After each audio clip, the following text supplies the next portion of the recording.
Team India captain Shubman Gill మరోసారి రెచ్చిపోయాడు. Captaincy వచ్చాక బాధితగా ఆడుతున్న గిల్ బర్మింగ్హామ్ వేదికగా మొదలైన రెండో టెస్టులోనే విధ్వంసం సృష్టించాడు. తన కెప్టెన్సీ ఇన్నింగ్స్తో ఇంగ్లాండ్ బౌలర్లను దంచేసిన గిల్ వరుసగా రెండో టెస్టులోని సెంచరీతో దుమ్ము లేపాడు. జట్టు అవసరాలకు అనుగుణంగా అద్భుతంగా బ్యాటింగ్ చేసిన గిల్ జట్టు క్లిష్ట సమయాల్లో ఉన్నప్పుడు తన కెప్టెన్సీ బ్యాటింగ్తో కష్టాల నుంచి గట్టెక్కించాడు. ఈ క్రమంలోనే ఇంగ్లాండ్ గడ్డపై పలు రికార్డులు కూడా నెలకొల్పాడు సెన్సేషనల్ గిల్. అంతకుముందు ఓపెనర్ యశస్వి జైస్వాల్ మరోసారి చెలరేగాడు. తనకు ఎంతో ఇష్టమైన ఇంగ్లాండ్పై వన్డే స్టైల్ బ్యాటింగ్తో విధ్వంసం సృష్టించాడు. ఇంగ్లాండ్ పేరు చెబితే చాలు పునకాలు వచ్చిన వాడిలా రెచ్చిపోతున్న జైస్వాల్ బజ్బల్ వాళ్లకు తన జైస్వాల్ బ్యాటింగ్తో స్టోక్ తెప్పించాడు. ఈ క్రమంలోనే ఇంగ్లాండ్పై ఎవరికీ సాధ్యం కాని ఓ ప్రపంచ రికార్డు కూడా నెలకొల్పాడు. వరుసగా రెండో టెస్టు మ్యాచ్లోనూ టాస్ ఓడిపోయిన టీమిండియా ఇంగ్లాండ్ ఆహ్వానం మేరకు ముందుగా బ్యాటింగ్ చేసింది. ఈ మ్యాచ్లో టీమిండియా తమ ప్లేయింగ్ 11లో 3 మార్పులు చేసింది. ముందుగా అనుకున్నట్టుగానే పేస్ గన్ జస్ప్రీత్ బుమ్రా ఈ మ్యాచ్ ఆడలేదు. అతని స్థానంలో ఆకాష్ దీప్ జట్టులోకి వచ్చాడు. అలాగే సాయి సుదర్శన్ స్థానంలో పేస్ ఆల్రౌండర్ నితీష్ కుమార్ రెడ్డి, శార్దుల్ ఠాగూర్ స్థానంలో స్పిన్ ఆల్రౌండర్ వాషింగ్టన్ సుందర్ను తుది జట్టులోకి తీసుకున్నారు. క్రిస్ వోక్స్ వేసిన మొదటి ఓవర్లోనే 4 బాద్నే యశస్వి జైస్వాల్ టీమిండియా స్కోర్ బోర్డును బౌండరీతో ప్రారంభించాడు. కానీ టీమిండియాకు మంచి స్టార్ట్ అయితే లభించలేదు. ఎదుర్కొన్న మొదటి బంతి నుంచే ఇబ్బంది పడిన కేఎల్ రాహుల్ 26 బంతుల్లో 2 పరుగులు మాత్రమే చేసి క్రిస్ వోక్స్ వేసిన 9వ ఓవర్లో క్లీన్ బౌల్డ్ అయ్యాడు. దీంతో 15 పరుగులకి టీమిండియా తొలి వికెట్ కోల్పోయింది. ఇలాంటి సమయంలోనే వన్ డౌన్ బ్యాటర్ కరుణ్ నాయర్తో కలిసి ఓపెనర్ యశస్వి జైస్వాల్ మంచి భాగస్వామ్యాన్ని నెలకొల్పాడు. ఈ క్రమంలో తనకు ఇంగ్లాండ్పై ఉన్న సూపర్ రికార్డును జైస్వాల్ ఈ మ్యాచ్లోనూ కొనసాగించాడు. క్రీజులో కుదురుకునేందుకు కాస్త టైం తీసుకున్న జైస్వాల్ కుదురుకున్నాక అద్భుతమైన షాట్లతో దాటిగా బ్యాటింగ్ చేశాడు. కరుణ్ నాయర్ కూడా క్రీజులోకి వచ్చిన వెంటనే తన ఇన్నింగ్స్ను దాటిగా ప్రారంభించాడు. ఈ క్రమంలోనే చక్కటి కవర్ డ్రైవ్ షాట్లాడాడు. 11వ ఓవర్లో 1 4, 12వ ఓవర్లో వరుసగా 2 4లు, 13, 15వ ఓవర్లో 1 4 బాదాడు. ఇక జోష్ టంగ్ వేసిన 16వ ఓవర్లో యశస్వి జైస్వాల్ అయితే 3 4లు బాదాడు. దీంతో జట్టు స్కోర్ 50 పరుగులు దాటింది. అలాగే జోష్ టంగ్ వేసిన 22వ ఓవర్లో అయితే యశస్వి జైస్వాల్ హ్యాట్రిక్ 4లు బాదాడు. ఈ క్రమంలోనే 59 బంతుల్లోనే హాఫ్ సెంచరీని పూర్తి చేసుకున్నాడు. హాఫ్ సెంచరీకి జైస్వాల్ ఏకంగా 10 బౌండరీలు బాదాడు. కాగా టెస్టుల్లో జైస్వాల్కి ఇది 11వ హాఫ్ సెంచరీ. అలాగే ఇంగ్లాండ్పై వరుసగా 7వ టెస్టులో 50+ స్కోర్. దీంతో ఇంగ్లాండ్పై వరుసగా 7 టెస్టు మ్యాచ్ల్లో 50+ స్కోర్ సాధించిన బ్యాటర్గా యశస్వి జైస్వాల్ ప్రపంచ రికార్డు నెలకొల్పాడు. ఇందులో 2 డబుల్ సెంచరీలు, ఓ సెంచరీ కూడా ఉంది. 2024లో ఇంగ్లాండ్ మన దేశానికి వచ్చినప్పుడు హైదరాబాద్లో జరిగిన తొలి టెస్టు ఇన్నింగ్స్లో 80, వైజాగ్లో జరిగిన రెండో టెస్టు ఇన్నింగ్స్లో 209, రాజ్కోట్లో జరిగిన మూడో టెస్టు ఇన్నింగ్స్లో 214, రాంచీలో జరిగిన 4వ టెస్టు ఇన్నింగ్స్లో 73, ధర్మశాలలో జరిగిన 5వ టెస్టు ఇన్నింగ్స్లో 57, ఈ సిరీస్లో లీడ్స్లో జరిగిన తొలి టెస్టు ఇన్నింగ్స్లో 101, తాజాగా 50+ స్కోర్ చేశాడు యశస్వి జైస్వాల్. మొత్తంగా ఇంగ్లాండ్పై తనకున్న అద్భుతమైన రికార్డును జైస్వాల్ ఈ మ్యాచ్లోనూ కొనసాగించాడు. కాగా ప్రమాదకరంగా మారుతున్న జైస్వాల్ కరుణ్ నాయర్ భాగస్వామ్యాన్ని 24వ ఓవర్లో బ్రైడెన్ కాస్ విడదీశాడు. కాసేపు ఆగితే లంచ్ బ్రేక్ వస్తుందనే సమయంలో క్రీజులో కుదురుకున్నాక వికెట్ పారేసుకున్నాడు కరుణ్ నాయర్. మొత్తంగా 50 బంతుల్లో 5 4లతో 31 పరుగులు చేసి సెకండ్ స్లిప్లో ఉన్న బ్రూక్కు క్యాచ్ ఇచ్చి అవుట్ అయ్యాడు. దీంతో 95 పరుగుల వద్ద భారత్ రెండో వికెట్ కోల్పోయింది. జైస్వాల్ కరుణ్ నాయర్ కలిసి రెండో వికెట్కు 89 బంతుల్లోనే ఏకంగా 80 పరుగులు జోడించారు.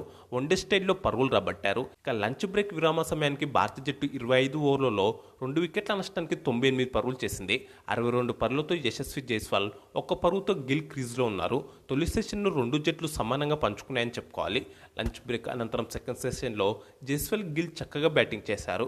జైస్వాల్ దాటి ఆడితే ఎక్కువగా స్ట్రైక్ తీసుకున్న గిల్ ఇంగ్లాండ్ బౌలర్లను జాగ్రత్తగా ఎదుర్కొని పరుగులు చేశాడు.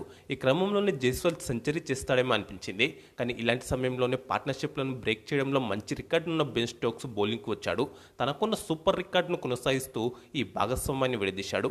వైడ్ లెంత్ బంతులను ఆడబోయి వికెట్ కీపర్ స్మిత్కు క్యాచ్ ఇచ్చి అవుట్ అయ్యాడు జైస్వాల్.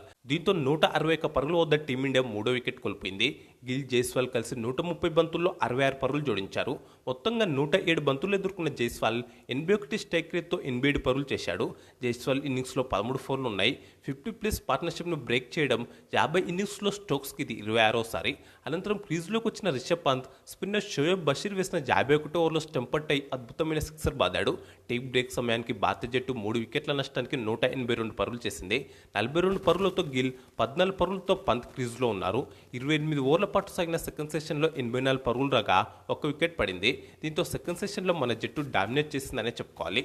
టీ బ్రేక్ అనంతరం శుభ్మన్ గిల్ 127 బంతుల్లో హాఫ్ సెంచరీని పూర్తి చేసుకున్నాడు. అప్పటికి గిల్ 3 ఫోర్లు బాదాడు.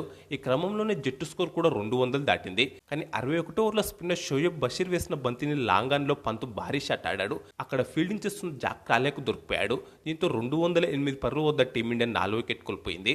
పంతు గిల్ కలిసి 4 వికెట్లు 90 బంతుల్లో 47 పరుగులు జోడించారు. పంత్ 25 పరుగులు చేసి అవుట్ అయ్యాడు.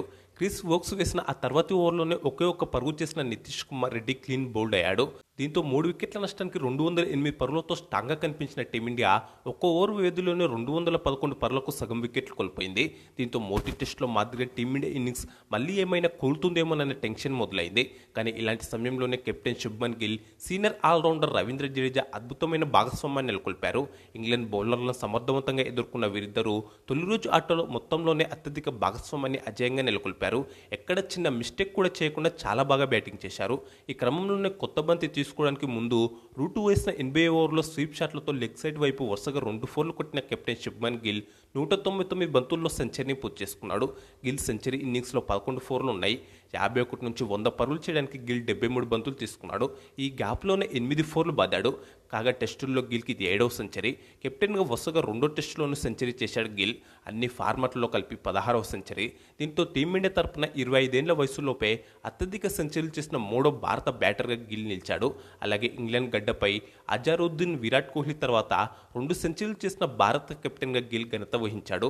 అనంతరం జట్టు స్కోర్ను 300 దాటించారు. మొత్తంగా మొదటి రోజు ఆట ముగిసే సమయానికి తొలి ఇన్నింగ్స్లో 85 ఓవర్లలో భారత జట్టు 5 వికెట్ల నష్టానికి 310 పరుగులు చేసింది. 12 ఫోర్లతో 216 బంతుల్లో 114 పరుగులు చేసిన గిల్, 5 ఫోర్లతో 67 బంతుల్లో 41 పరుగులు చేసిన జడేజా క్రీజ్లో ఉన్నారు. జడేజా, గిల్ కలిసి 6వ వికెట్కు అజేయంగా 140 బంతుల్లో 99 పరుగులు జోడించారు. కాగా 32 ఓవర్ల పాటు సాగిన చివరి సెషన్లో 128 పరుగులు రాగా 2 వికెట్లు పడ్డాయి. తొలి ఇన్నింగ్స్లో టీమిండియా భారీ స్కోర్ సాధించాలంటే రెండో రోజు గిల్, జడేజా వీలైనంత ఎక్కువసేపు బ్యాటింగ్ చేయాల్సిన అవసరం ఉంది. ఇంగ్లాండ్ బౌలర్లో క్రిస్ వోక్స్ చాలా బాగా బౌలింగ్ చేశాడు. 21 ఓవర్లలో కేవలం 2.8 ఎకనామీతో 59 పరుగులు ఇచ్చి 2 కీలక వికెట్ తీశాడు. Brydon Carse, Ben Stokes, Shoaib Bashir తలా వికెట్ తీశారు. ఆ జట్టు మరో పేసర్ జోష్ టంగ్ మాత్రం 13 ఓవర్లు బౌలింగ్ చేసి ఒక్క వికెట్ కూడా తీయకపోగా ధారాళంగా 66 పరుగులు ఇచ్చాడు. అయితే ఓవరాల్గా చూసుకుంటే ఈ పిచ్పై తొలి రోజు 2 జట్లు కూడా డీసెంట్ పర్ఫార్మెన్స్ ఇచ్చాయని చెప్పుకోవాలి. కాగా తొలి ఇన్నింగ్స్లో టీమిండియా ఎంత స్కోర్ చేస్తుందని అంచనా వేస్తున్నారో కామెంట్స్ బాక్స్లో చెప్పండి. అలాగే ఈ వీడియోకు లైక్, షేర్ చేసి ఛానల్ను సబ్స్క్రైబ్ చేసుకోండి.